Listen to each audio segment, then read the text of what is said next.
things started to deteriorate after that.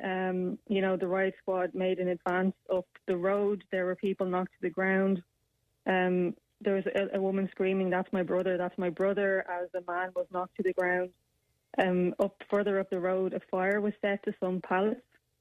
Now, the the pallets were kind of up against a building which is on the grounds of River Lodge.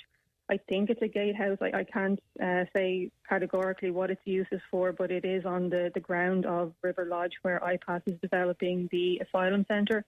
And the flame did kind of grow and set fire to the side of the building, which is, running at the road on the wall.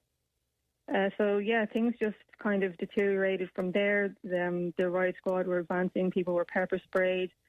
Some protesters were throwing things like stones at the riot squad. I think most of the stone throwing I witnessed seemed to have been carried out by younger guys, maybe they're teenagers.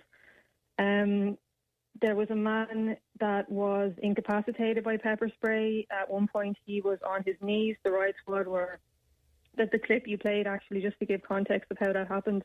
The riot squad were advancing up the road. This guy was on his knees. Like, you're clearly incapacitated by pepper spray. They kept advancing towards him, and as they surrounded him, I could see him being kicked. So at that point, I moved back towards him. I said, "He's on his knees."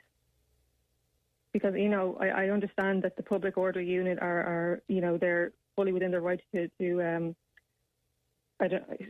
break up whatever, do whatever they do, but I don't think that kicking someone on the ground on his knees is part of that. And you witnessed that, Fatima. You witnessed him being kicked even though he was incapacitated. Right, and then they pepper sprayed me, even though I said to them repeatedly that I was a journalist. So you were pepper sprayed as well? Yes. And you made them aware that you were a journalist? Yeah.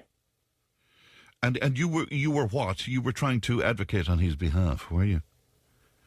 I think advocate is a strong word. Just like, at the end of the day, journalists are human beings. Like, if you see a defenceless person being kicked by fully uniformed riot police, and I was actually retreating. I was actively retreating when they pepper sprayed me.